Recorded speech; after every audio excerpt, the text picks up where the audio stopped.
We do not know this Australian's name, and we never will. We do not know his rank or his battalion. He may have been one of those who believed the Great War would be an adventure too grand to miss. He may have felt that he would never live down the shame of not going. The unknown soldier honours the memory of all those men and women who laid down their lives for Australia. We've lost more than 100,000 lives, but we've gained a legend and a deeper understanding of what it means to be Australian.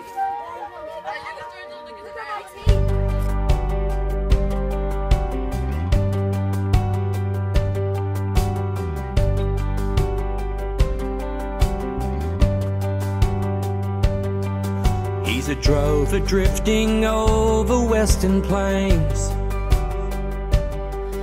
He's a city lad, a clock down Flinders Lane. We're now within a mile of the shore, and the din has increased. The whole side of the mountains seem to be sending forth tongues of flame and bullets. I am delighted with our Australian troops.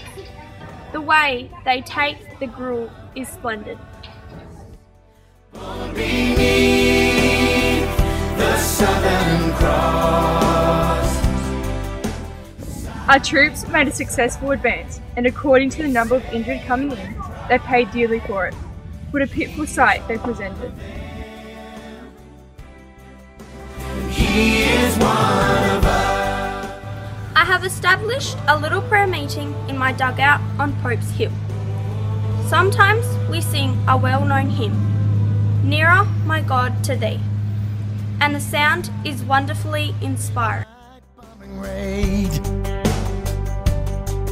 He's a naval seaman on the Armadale. The captured Turks who surrendered reckon that we are great shots. They are full of admiration for our shooting and fighting. Sons and daughters ride. 150 men of the 8th Light Horsemen jumped out of the trench, but were all mown down within 30 seconds, sinking to the ground as though their limbs suddenly became string. They were waiting, ready for us, and simply gave us a solid wall of lead. As we captured Lone Pine, we felt like wild beasts, and as fast as our men went down, another would take his place. But soon the wounded were piled up, 3 or 4 deep.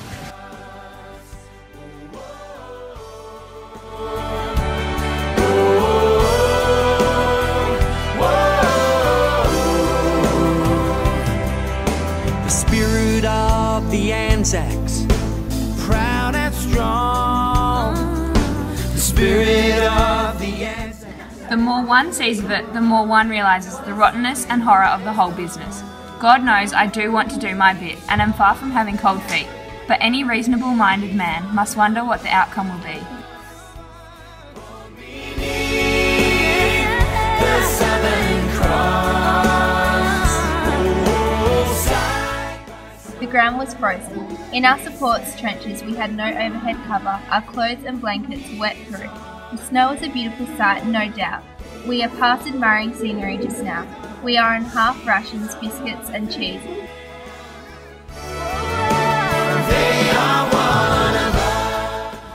The evacuation from Anzac was not by any means a defeat, but it became obvious we could do no good there and were getting hell from the new, bigger Turkish guns. But we had attempted the impossible at the Dardanelles, and the Turks can make a very good story of their victory.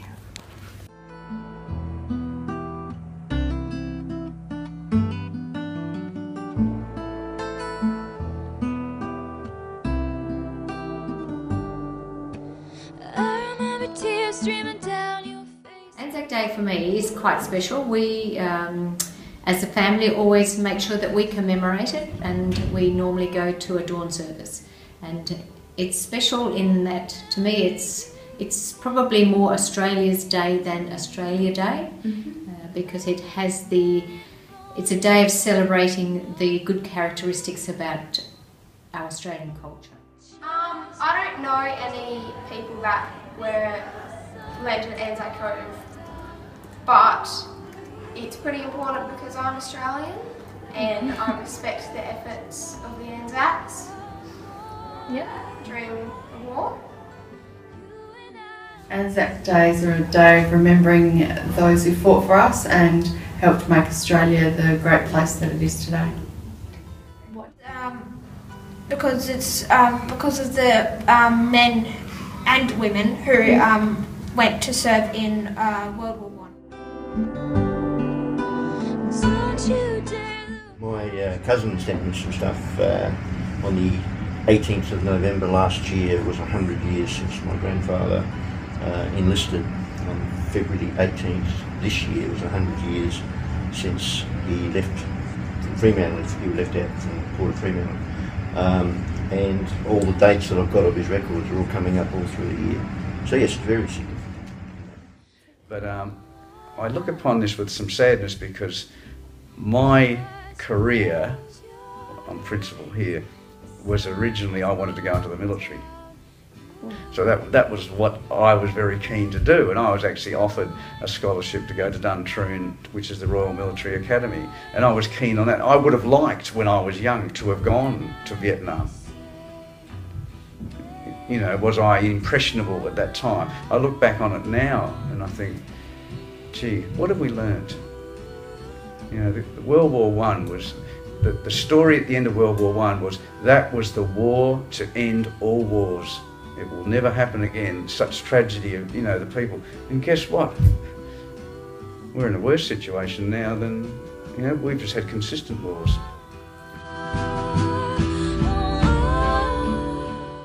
I did. I had my nan's brother, Keith. He was a fighter pilot. He was actually shot down and killed in the war. So we've been, when we were at Canberra and went to the memorial, you know, the wall with all the poppies and the names, so his name's up there. So yeah, I had my granddad was in World War II, and he was mainly fighting in New Guinea, yeah, and he actually got into the army as a 16-year-old. He snuck in, yeah, because he had no work, and his work dried up, and he asked his mate, "What are you doing?" And he said, "Well, I'm going to go join the army." And he said, "Well, I might join you." And he was filling out the form, and he was going to lie and say he was 18, even though he was 16, and his mate said, "Don't say you're 18, because then they'll ask you all these questions and you get parent consent. So just say you're 21.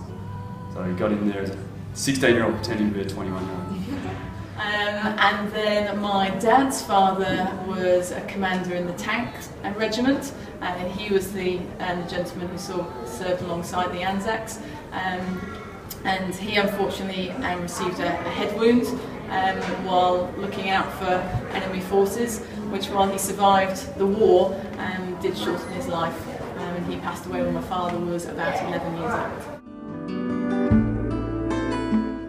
By far the biggest one is the Anzac legend. It was the time when nobody had ever heard very much of Australia up until the time of the First World War, and for a very small country we made a massive, massive contribution to the First World War personnel, and I think it's then that the rest of the world actually realised who Australians and New Zealanders were, and we've built on that, I think, and it's made us a very, very strong and a very conscientious country, and yeah, I think that's part of it for sure.